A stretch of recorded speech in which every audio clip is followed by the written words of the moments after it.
On a mal à ses petits nonailles. Bon allez, balance tout ce que tu sais sur cette BO. Parle. Ah, je peux tout expliquer, mais je suis pas sûr que vous soyez prêts. On joue pas au plus malin, tu veux? Cette musique-là, ça fait 40 ans que tout le monde l'a dans la tête. Alors pourquoi? Sans doute parce qu'elle est très réussie, et puis aussi parce qu'il y a eu un avant et un après. Ah, développe, sinon je te garantis que ça va tomber, là. Ce thème, il a changé à jamais la musique du polar d'action. Rien que ça. Et comment? Ah bah ça, c'est toute une histoire. Ah, j'ai tout mon temps.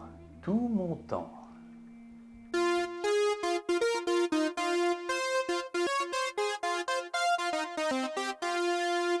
Et vous savez que ce thème, je sais le jouer au piano. Ouah, bah c'est rudement fortiche. Vous voulez voir? Ah, pas besoin, je vous crois sur parole. Bon, allez, ça va, pas de quoi frimer non plus, il y a un paquet de gens qui savent le jouer ce morceau. Vous êtes jaloux, c'est tout, hein. La force de ce thème ne se trouve pas dans sa complexité, mais dans son incroyable efficacité. Un peu comme le film, en fait. Exactement, l'idée du film à la base est plutôt simple, mais redoutablement efficace. C'est un high concept suggéré à la fin des années 70 par Michael Eisner. Il a pas été patron de Disney, celui-là? Plus tard, à l'époque, il est haut dirigeant chez Paramount, et c'est lors d'un dîner boulot avec le producteur Don Simpson qu'il lance entre la poire et le fromage. Déjà un truc qui me vient là, si on prenait un flic, tu vois, un vrai dur quoi, qui vient d'une ville franchement pas top, et qu'on le parachutait dans les beaux quartiers de Beverly Hills, pas mal. Don Simpson trouve le décalage génial et s'enflamme direct. Ouh, punaise. Non, parce qu'il s'appelle Don Simpson, comme Homer Simpson. Allez, pas de quoi rire, parce qu'à ce stade, le projet est pensé comme un thriller policier vraiment très sérieux. C'est d'ailleurs pourquoi des réalisateurs comme David Cronenberg ou encore Martin Scorsese sont approchés dans un premier temps. Sylvester Stallone est même envisagé pour tenir le rôle principal. Il réécrit d'ailleurs entièrement le scénario à sa sauce pour en faire un polar d'action tellement violent qu'il fait même exploser le budget. Du coup, Paramount le remercie et lui montre la porte. Voilà, c'est là-bas, par là. Un poil vexé, Stallone réutilisera pas mal de ses idées en 1986 pour son film Cobra. Ah d'accord, c'est pour ça qu'il y a ce clin d'œil dans le flic de Beverly Hills 2. Alors après le départ de Stallone, Don Simpson et Jerry Bruckheimer, l'autre producteur du film, que vous connaissez sûrement, hein, parce qu'il a produit entre autres tous les Pirates des Caraïbes. You can't give that to anybody else. eh bien Don et Jerry décident de changer le ton du film, ou plutôt de revenir à l'une des lointaines suggestions de l'un de leurs scénaristes. I really wanted to push it in the comic direction. Ce sera la première étape d'un film qui se transforme peu à peu en polar d'action comique, un genre plutôt inédit à l'époque. Bah donc, c'est carrément gonflé comme pari, hein. D'autant que la date de tournage est prévue 2 semaines plus tard. Ah ouais, en fait, c'est du suicide, quoi. Et cette décision un peu folle va bien sûr avoir pas mal de conséquences, en particulier sur la musique. Bah oui, il faut une musique un peu rigolote du coup, un truc un peu dessin animé, quoi. Pip, pip, pip. Alors pas exactement, vous allez voir. Déjà, il faut un réalisateur réactif et prêt à accepter un projet encore instable. Martin Brest répond à l'appel. D'accord, donc on passe de Scorsese à un mec que personne connaît. Martin Brest n'a fait qu'un seul long métrage, c'est vrai, il n'est pas vraiment bankable, mais il a le sens du rythme, il sait écouter et surtout, il est disponible. Le bouche-trou, quoi. Bien plus que ça, c'est en grande partie à lui que le film est devenu culte. Et aussi un peu à Eddie Murphy, hein, quand même, faut pas exagérer, ils ont rudement bien fait de l'embaucher, Eddie. Salut, ça va? Bien sûr, Murphy est un choix judicieux. Avec 48 heures, il a déjà prouvé qu'il était crédible dans un polar, sauf que là, il est presque tout seul à porter le film. Et alors, ce type est une tornade. C'est ce que vous croyez? Trop spontané, il improvise tellement qu'il peut vite faire partir le film dans toutes les directions. Pourquoi vous êtes si sceptique? Et c'est le bouche-trou qui va réussir à le gérer. Non seulement Martin Brest sait parfaitement le canaliser, Damn. mais il sait aussi comment laisser exister l'humour dans l'action tout en préservant l'intrigue policière. Bah, il fait un polar d'action comique, quoi. Sauf qu'encore une fois, ce genre, à l'époque, c'est du jamais vu.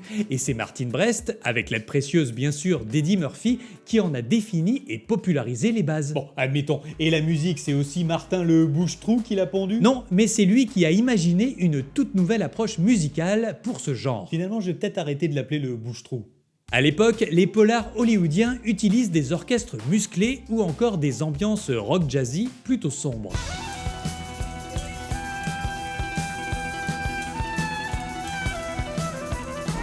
Martin Brest ne veut rien de tout ça, il cherche quelque chose d'hybride comme le film. Et comme les voitures.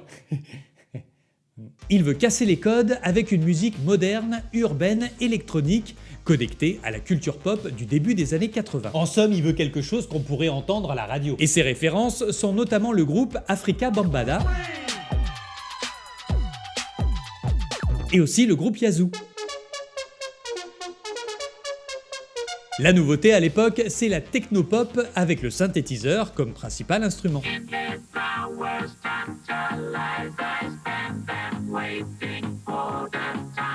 Et pour rendre le tout encore plus original et raccord avec le flegme et la culture afro-américaine du personnage d'Axel Foley, Oui, comme vous dites. Martin Brest aimerait y ajouter un style musical un peu funky. Alors pour tenter d'obtenir ce cocktail détonnant, Bah il faut un sacré maestro, une grosse pointure. non, il faut juste le bon profil, et Martin Brest affectionne particulièrement celui de Harold Faltermeyer. Non mais c'est fou là, le Martin Brest, il fait carrément ce qu'il veut quoi. Ça dérange personne à la Paramount là qui choisisse un type inconnu avec un nom imprononçable? Faltermeyer n'est pas une star de renom, mais c'est un technicien et musicien de talent au parcours atypique. D'origine allemande, Faltermeyer est formé à la musique classique, mais se retrouve plongé dans l'électronique grâce au grand Giorgio Moroder, avec qui il collabore. Attends, Moroder, là c'est pas le type qui a composé... À l'époque, il avait notamment fait pour le cinéma la BO de Midnight Express.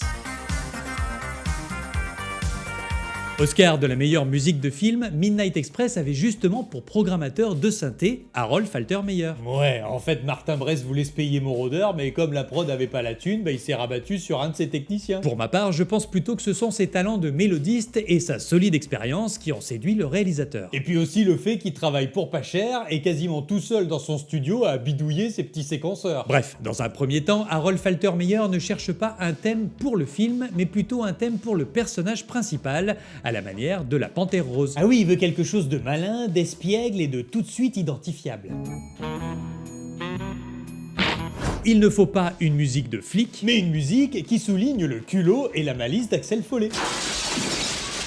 Mais qu'est-ce que c'est que ce bordel? Faltermeyer va donc proposer un premier jet, Que la prod refuse direct. puis un deuxième qu'elle refuse aussi. Ben oui, voilà, il aurait fallu prendre Giorgio Moroder. Faltermeyer est sous pression et il n'a plus tellement droit à l'erreur. I got close to the fact of getting fired from the movie. Harold respire un grand coup, se concentre et c'est alors qu'il plaque sur son clavier préféré Un Roland Jupiter 8. ces quelques notes au son cristallin.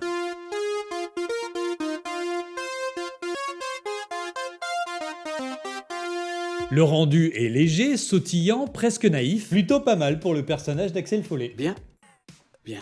Pour la basse, Harold saisit son deuxième clavier de prédilection Un Moog 15 modulaire. et attaque une courte boucle en ostinato.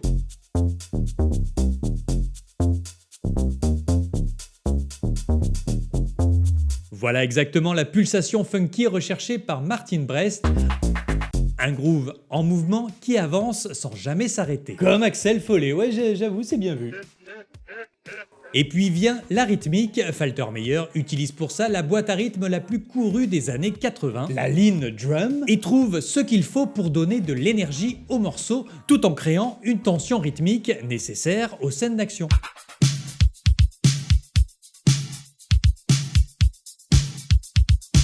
Chaque élément répond donc à une exigence bien précise et définit surtout impeccablement Axel Foley comme personnage naviguant entre humour, action et suspense.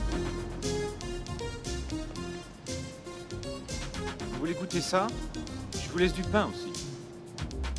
Bon, d'accord, il est plutôt pas mauvais le Falter Lerdamer là. Ravi que vous ayez changé d'avis, pas comme la prod en revanche qui elle reste toujours aussi dubitative. Bruckheimer looking at Simpson, Simpson looking at Bruckheimer. Then the editor, Billy Weber, said, "Nah, it doesn't work." Et une fois encore, on peut remercier le flair de Martin Brest. There was silence, and Marty Brest said, "I have to tell you guys, I think that this is the most perfect cue I ever heard for this movie." Au final, le thème du flic de Beverly Hills est devenu un incontournable du cinéma, mais il est aussi indissociable d'Eddie Murphy. They'll play that shit at my funeral one day.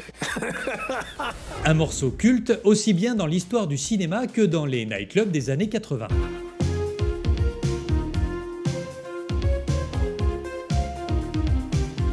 Mais cette BO est aussi l'un des cas de contagion artistique les plus flagrants de l'histoire de la musique de film. Ah bon? Après ils ont tous embauché Falter Lerdamer? Non, mais sa musique de polar d'action qui assume son ton léger, pop et funky sera une petite révolution qui fera des émules. Ah bien sûr, là dès qu'il y a un truc qui marche, tout le monde veut faire pareil, hein. C'est ce manque d'originalité là, moi ça me dégoûte quoi. Par la suite, on retrouve notamment ce style dans beaucoup de buddy movies. Ce sont des polars centrés autour d'un tandem que tout oppose au début et que tout finit par rapprocher à la fin. Et puis le flic flics de Beverly Hills, c'est aussi l'un des tout premiers films à dispatcher dans sa BO des chansons qui accompagnent l'action ou créent volontairement un décalage. Comme pendant la poursuite en camion là. À la base, une poursuite c'est pas très marrant, mais avec les Pointer Sisters, tout de suite ça devient plus fun.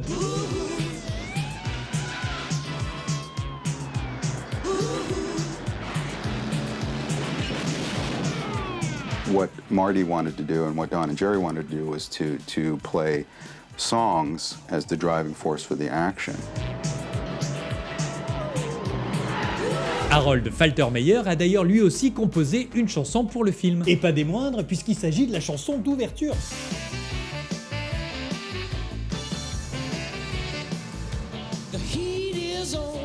Dès le début, il annonce la couleur. Avant même son thème d'Axel Follet, Faltermeyer indique que ce polar n'aura rien de classique Et qu'il va être au contraire moderne, drôle et délicieusement urbain. Je vais te redire ce que je veux. Regarde bien mes lèvres, hein. Je veux 5 000 $.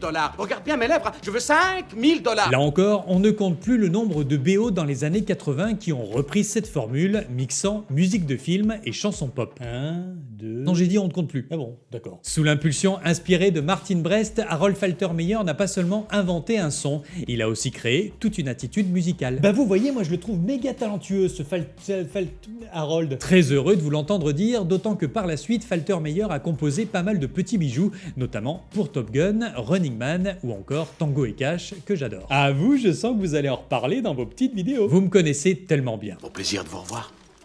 Et mec, si cette musique t'a posé dans l'ambiance, claque sur j'aime, partage le flow et abonne-toi. Attendez, vous essayez pas d'imiter Eddie Murphy là? Bah non, pas du tout.